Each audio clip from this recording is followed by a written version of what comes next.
how you doing? I wanted to talk about a few Mother's Day musings that I'm having, and one, of course, in particular with the title of this vlog.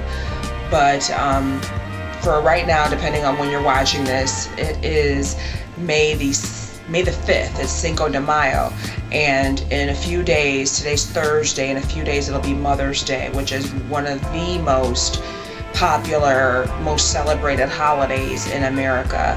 And I know that not everybody has a mother. Excuse me, let me rephrase that. I know that not everybody has a mother that's living or has a mother figure in their life. But we all know that the role of motherhood is very important. And it's interesting enough to me, I was thinking about the fact that I don't really pay attention to Mother's Day very strongly, even though I am one.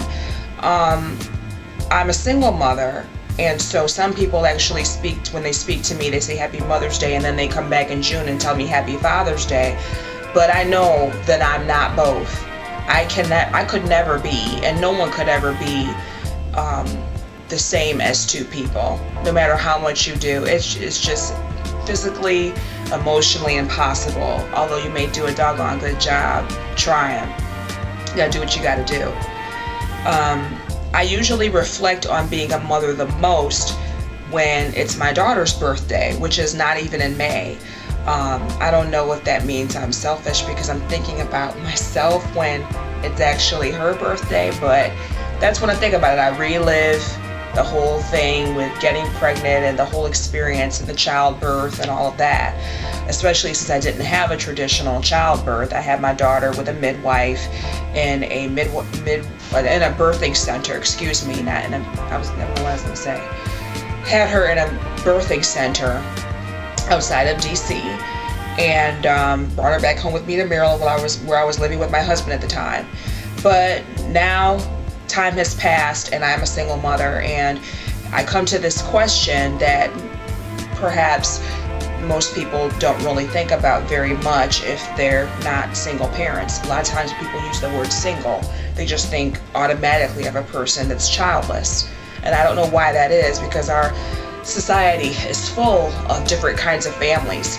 Some people are single, of course, because they've had a child out of wedlock or not unmarried, and they're not even in a relationship with that child's other parent.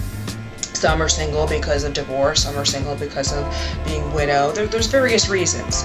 And so some people, I feel like they just assume you're single, you're childless, or they're judgmental about why you're a single parent if you are. But let me take a look at my notes here so I don't ramble too long.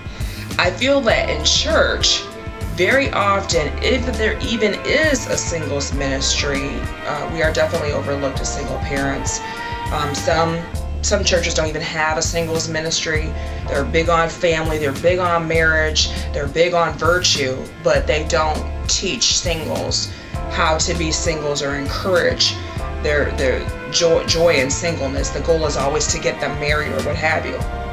And there are needs that we have. I'm not talking about sex right now. I'm just talking about various different kinds of needs that single people have that married people don't relate to. Now, there are some church meetings that I go to once a month or so that are about 2 hours or less, and I do bring my daughter with me. I'm not really too fond of getting a sitter to watch my daughter while I go to a church meeting. I just think that it shouldn't be that way. So I bring her with me, and she's got her Nintendo DS, she's got my laptop, she's got different things to do. But she gets very restless nevertheless because she's not running around, and it can be difficult sometimes. And she can be distracting. I joke with people actually that sometimes that she is my second child, and I only gave birth to one child. You know how sometimes people will say, oh, I had my first child and they were just so easy, you know, they did everything that I said, they were obedient, they were good, they were just lovely, they were just wonderful. And then I had my second child, and oh my gosh, what happened? What happened? Nothing like the first one. Well, I'm here to tell you, I had my second child first. I said it Love her to death. She has her sweet moments. She is wonderful. I couldn't live without her. But she's my second child, quote unquote.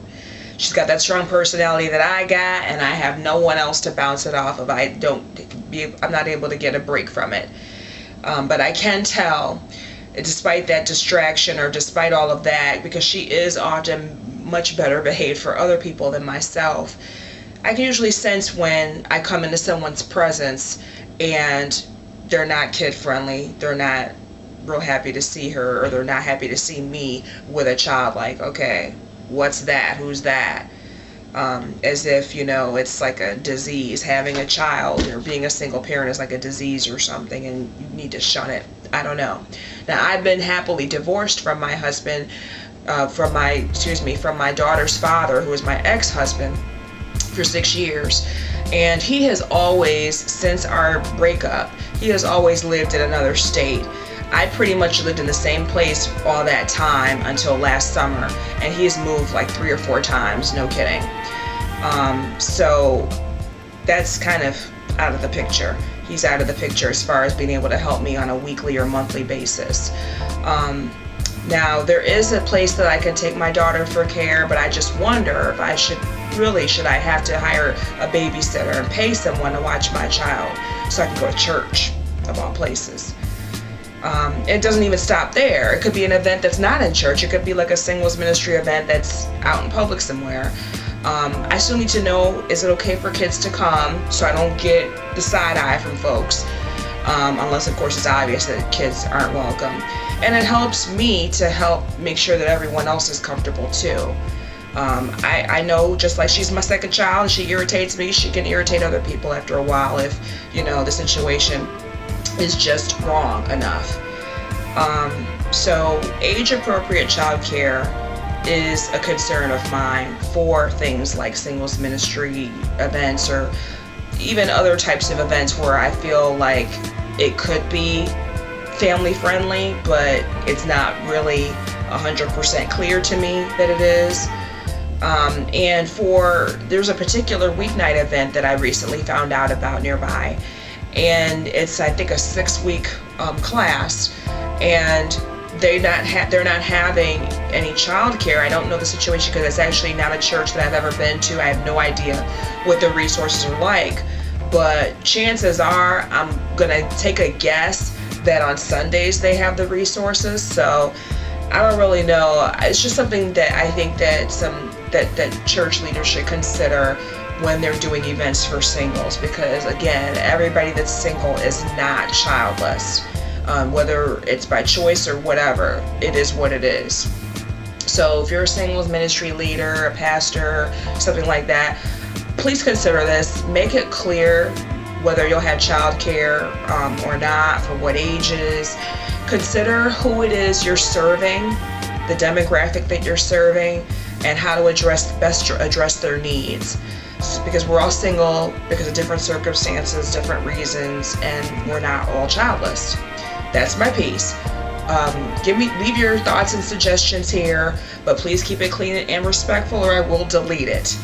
I appreciate it so much. I just think this is an issue that I have not seen before. I don't know if it's just me, if it's just where I live, or if other people feel that way too and are just pretty much resolved to stay at home and not take part in anything because they have kids with no other parent to help them. Talk to you later. Bye-bye.